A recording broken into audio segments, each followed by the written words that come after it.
जमाने में हमसे ज्यादा इलेक्ट्रॉनिक गैजेट्स को वो समझते हैं। वो अब झांसों में अब नहीं आएंगे मुझे लगता है।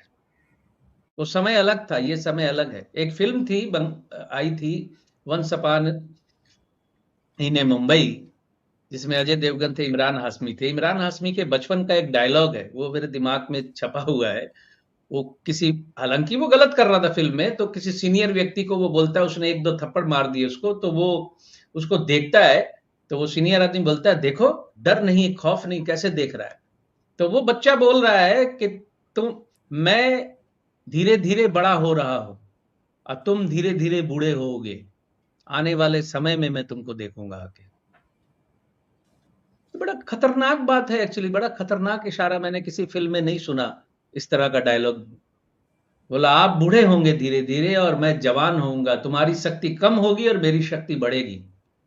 ये बहुत बड़ा सत्य है। वर्तमान भविष्य से नहीं जीत सकता कभी। आने वाले भविष्य से वर्तमान कभी नहीं जीत सकता, क्योंकि वर्तमान ने अतीत होना है ना। वर्तमान की नियति तो अतीत होना है, वर्तमान की नियति भविष्य होना नहीं होती है। भूत था, वर्तमान है और भविष्य है। आपने मध्यावधि चुनाव की बात की और आपने बीजेपी को 150 सीटें दी।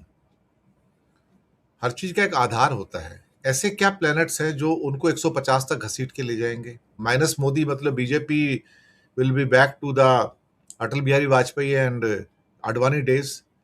यानी कि खेवन हार नहीं बचेगा, तो पता लग रहा है कि एक आरएसएस भी उसे खींचकर नहीं ले जा पाएगा। आपका ये कहने का मतलब है? मतलब मेरा यही है, मैं बिल्कुल यहां स्पष्ट कह दूं, अपनी चेस्ट थंपिंग वाली बात नहीं कहूंगा। इसमें कोई एस्ट्रोलॉजिकल कैलकुलेशन नहीं है। इसको मैं देश काल पात्र के अनुसार बता रहा हूं, क्योंकि मैं हमेशा बोलता हूं, एक ज्योतिष को देश काल पात्र भी समझना चाहिए। मेरे पास एक 80 वर्ष का बूढ़ा आकर मुझे अगर पूछे कि मेरी शादी कब होगी, तो मैं उसकी शादी कब होगी का जवाब दूंगा नहीं, क्योंकि वो उसको उसका जब सवाल उस वक्त स्वास्थ्य को लेके ही होना है। तो ये जो वैक्यूम आएगा, और अभी भी जो एक चीज को पकड़कर अभी भी जो लगे पड़े हैं, या जिस तरह के छोटे छोटे संगठन है, स्वयंभू संगठन जो बने हुए हैं, वो अपने आप को प्रधानमंत्री से भी ऊपर समझते हैं। जो छोटे छोटे संगठन धर्म के नाम पे वैमनस्य फैला रहे हैं समाज में, इनकी संख्या अभी भी है, और ये अभी भी अगले चुनाव में इंपैक्ट रखेगी। ये बात अलग है कि बदलाव की आंधी बहुत बड़ी है, जिसको मेन स्ट्रीम मीडिया अभी भी दिखा नहीं रहा है, बोल नहीं रहा है। नौकरियां भी खो रहे हैं वो।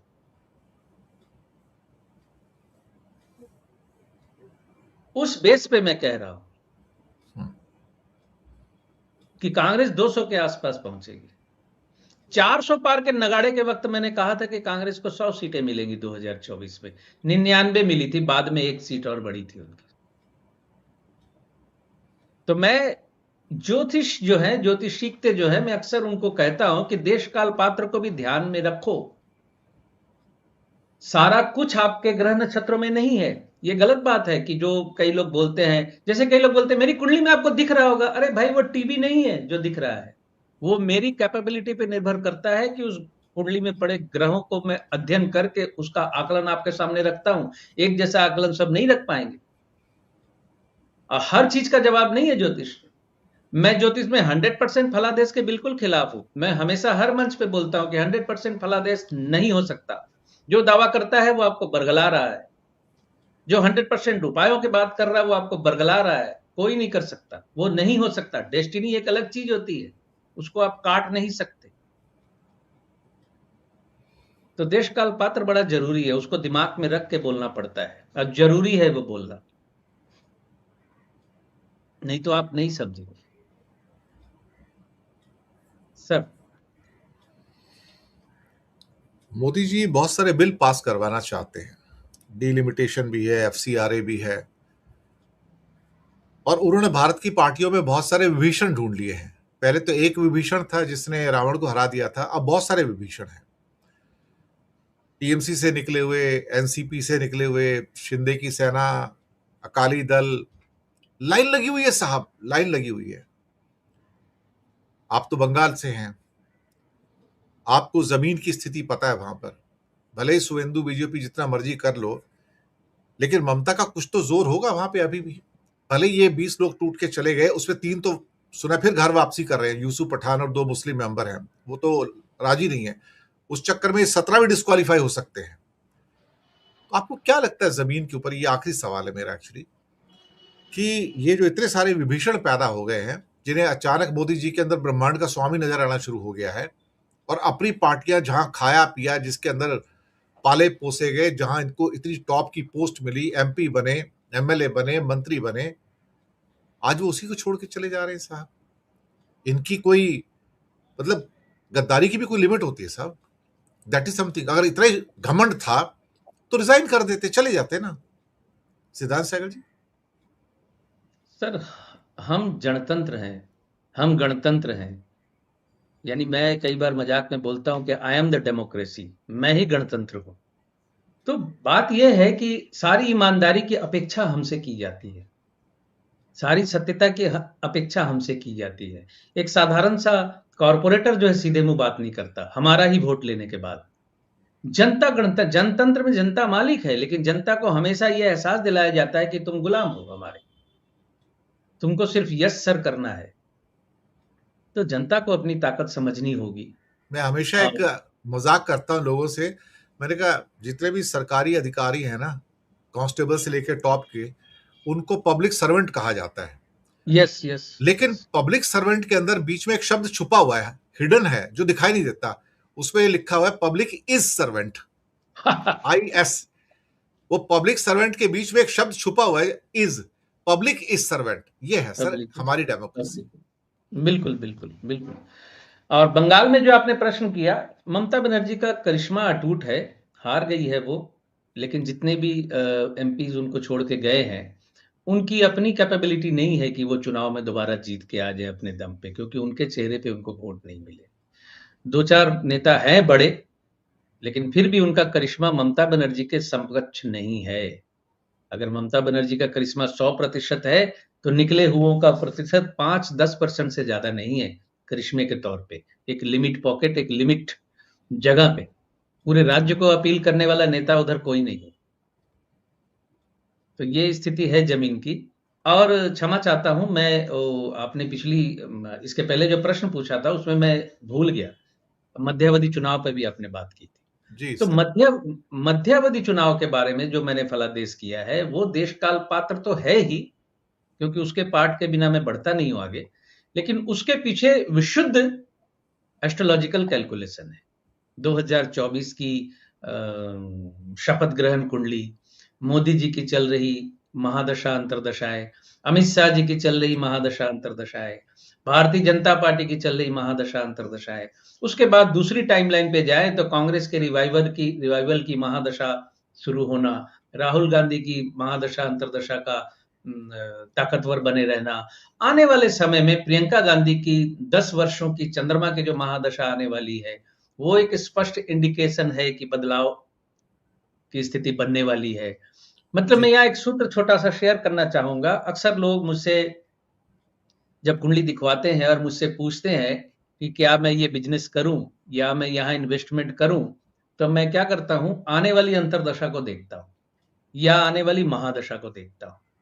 और अगर वो अंतरदशा फायदे वाली है, अच्छे भावों से कनेक्टेड है, आने वाली महादशा अच्छे भावों से कनेक्टेड है, लाभ दिखला रही है, तो मैं बिल्कुल बोल देता हूं इस अंतरदशा में आप जो भी काम करना चाहते हैं आगे बढ़िए, कीजिए।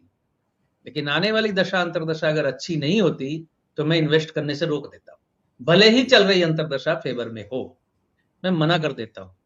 क्योंकि आज बीज डालेगा, फसल काटते वक्त तो उसकी महादशा अंतरदशा बदल जा रही है, तो उसको नुकसान होना है। तो इस वक्त कांग्रेस की, राहुल गांधी की, प्रियंका गांधी की जो टाइमलाइन है, वो आने वाले समय में ज्यादा मजबूत दिख रही है मुझे।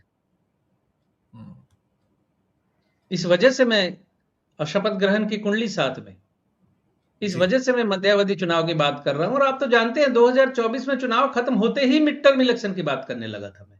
जी। ऐसा नहीं कि मैं आज ये हवा बदली है, गड़बड़ हो रही है, तब मैं बोल रहा हूँ मिड टर्म इलेक्शन को। मैंने उसी वक़्त बोला था। 24 में चुनाव होते ही 10 दिन के अंदर वीडियो डाल दिया था मैंने कि मध्यावधि चुनावों की आशंका है इस मैंडेट के बाद। सर। ये बात आपने सही कही थी। मुझे लगता है काफ़ी बिंदु आज आ गए हैं और मुद्दे तो बहुत सारे हैं, लेकिन कुछ मुद्दे अगले हफ्ते हम जब तक और कुछ डेवलपमेंट होते हैं तब हम डिस्कस करेंगे। लेकिन देश काल परिस्थितियां जिस तेजी से इस समय वक्त का पहिया घूम रहा है, इतना तेजी से घूमता हुआ मैंने वक्त का पहिया बहुत कम समय को देखा है। कई बार तो ऐसा लगता है कि वक्त थम सा गया है, लेकिन अभी वक्त का पहिया इतनी तेजी से घूम रहा है कि जिसे कहते हैं कि एक घबराहट है। आज सुबह जाने से पहले अपनी एक पोइट्री मैंने लिखी थी, वह दर्शकों के सामने मैं रख देता हूँ, जो शायद हो सकता है आजकल के हालात को बयान करे। और ये पोइट्री कुछ इस किस्म है: हवाओं में कुछ नई सरसराहट सी है, किसी की आने की हमें आहट सी है। हवाओं में कुछ नई सरसराहट सी है, किसी की आने की हमें आहट सी है। ऊंचे गलियारे खामोश से नजर आते हैं, शायद वहां अब कुछ घबराहट सी है। कुछ तो बदला है, कुछ बदलने वाला है। कुछ बदला है, कुछ बदलने वाला है। बचा खुचा समेटने की छटपटाहट सी है। सवालों के वहां से जवाब नहीं मिलते, चेहरों पर अजीब सी बौखलाहट सी है। नाम से तो वो वफादारों का मोहल्ला है, नाम से तो वो वफादारों का मोहल्ला है, वहीं से निकलती कुछ बगावत सी है। किसी की विदाई है, कोई नया आएगा। किसी की विदाई है, कोई नया आएगा। मुल्क में ऐसी कुछ सुगबुगाहट सी है, बहुत यानी कि शानदार। कुछ सरसराहट सी है।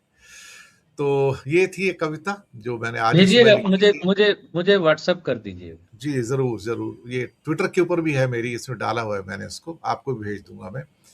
तो इसी के साथ शुक्रिया अदा करूंगा जो दर्शक सिद्धांत जी से संपर्क करना चाहते हैं, उनका नंबर नीचे डिस्क्रिप्शन में दिया है, पहले उनको मैसेज कर लीजिएगा, फिर संपर्क कर लीजिएगा अपनी जरूरतों के हिसाब से। तो इसी के साथ इजाजत, शुक्रिया, और सिद्धांत जी बहुत बहुत धन्यवाद। Thank you sir.